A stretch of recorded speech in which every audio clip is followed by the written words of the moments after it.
G'day. How you going? So, if you've got a plumber coming out to look at something, it might be wise to get them to have a look at your hot water system if you're running a one of these types of storage hot waters, and just have them have a look at your what they call a sacrificial anode. These exist in pretty much all hot water systems, and basically it's the same as a boat.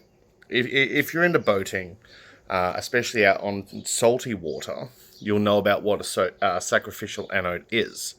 The idea is that a bit of electrolysis, because you've got water in there and water has minerals in it, there's always some sort of electrolysis happening between the copper parts that are in the water tank, usually on the hot water heater and a few other things, and the tank wall.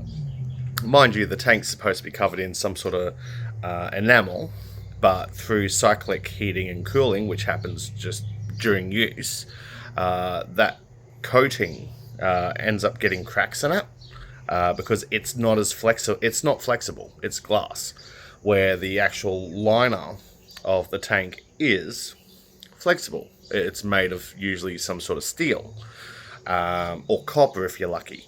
But these all expand and contract with heating and cooling cycles, which happens all the time. And every time you open a hot water tap, the pressure from heating the water sitting behind closed taps or turned off taps, it builds up until you open up a tap and it comes out. And then when you turn the tap off, the pressure increases again and it expands. So it's always under this constant cycling.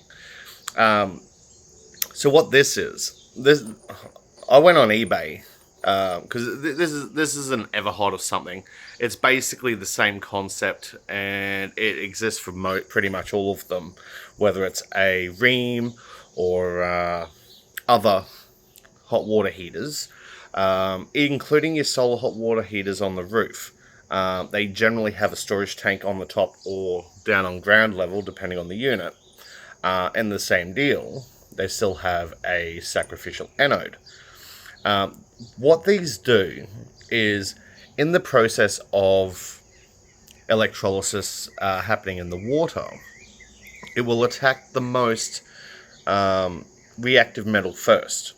And the idea is a sacrificial anode will, by its name, sacrifice itself in order to save the stronger metals, which are usually the ones that stop water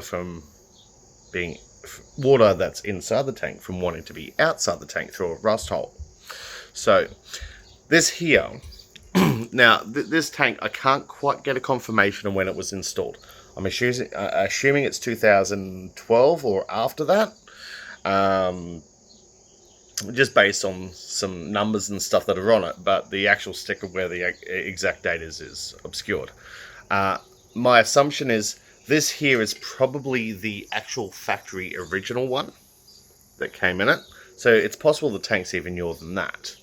But out of shits and giggles, I went on the internet, eBay, and did a search for sacrificial anode for storage hot water system. I searched for the one that's mine, and a company in Western Australia, I'm over in Queensland, but a company in Western Australia shipped one out with a bit lopped off, so you're paying for the whole anode, but they lopped the bit off the end and send it to you. It turns out it was still a little bit too long, so a hacksaw blade was able to chop it off.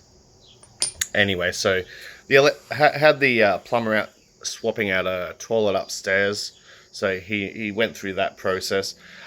We had a little bit of a struggle getting this thing undone because it had been in there since, I'm guessing, when the tank was installed.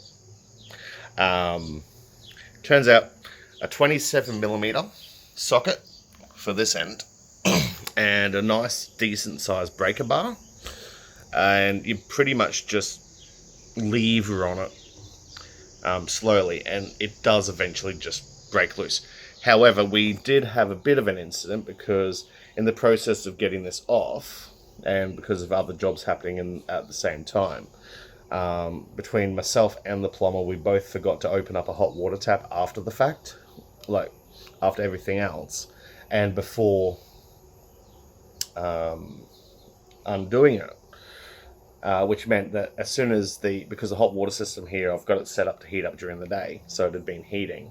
So it already had pressure build up, and as soon as that came off, we had a bit of a water volcano happening, but that was all fun and games.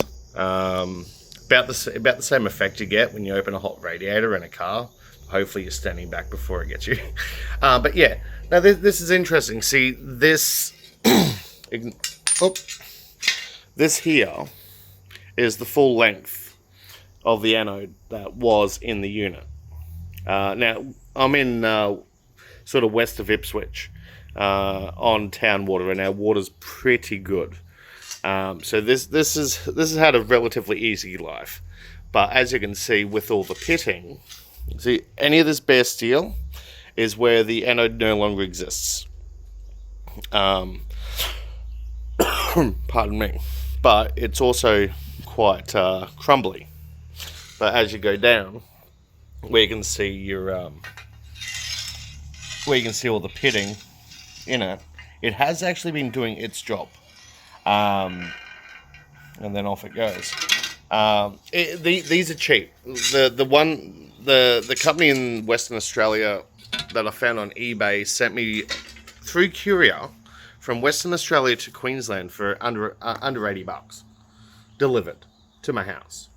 And then it was pretty much, because I was a bit concerned about it, but after watching between myself and the plumber and getting it done, the change out is very simple.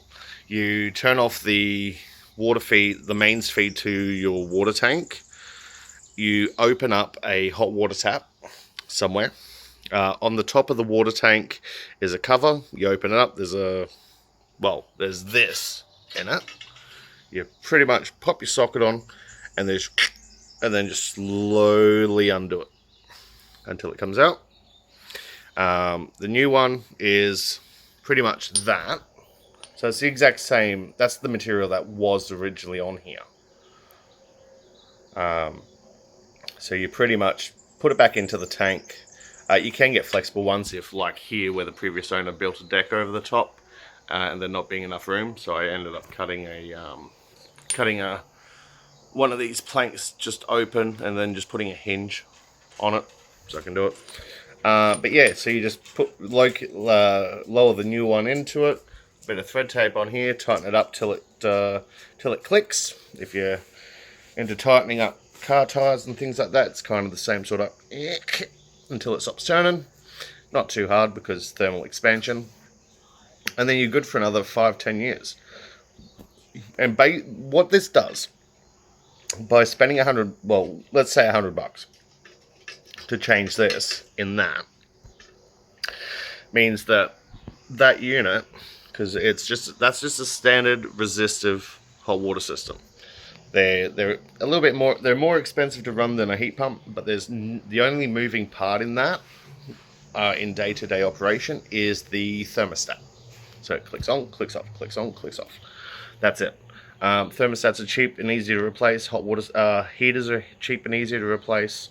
But by doing this, I basically went from maybe another year and a half of life between this running out and it eating through the tank to 5 to 10 years, and it'll probably just keep going until something major goes wrong. But it's good cheap insurance. If you've got a plumber coming out, have them check it, because this is one of those things people just don't do. Even him, the plumber himself, this is like the second or third one he's been requested to do since he's been a plumber. Versus people just having to replace hot water systems because they start pissing water out the bottom of it, and they get a leak through it because they've rusted through, because this just doesn't exist anymore. But yeah, look into it. It's good cheap maintenance. You can even do it yourself if you're kind of handy. Just be careful of the water pressure. So you don't always you just need to make sure you don't have feed going to it, so you can turn the feed off at the tank and just relieve pressure at probably one of the distance taps, one of the higher ones in the house, or even just your laundry tap or whatever. and you'll be right to go. But a good way to keep your stuff running longer, because it's better to preemptively maintenance than it is to have to replace that thing when you most need it. Say your family's coming around tomorrow. Bye.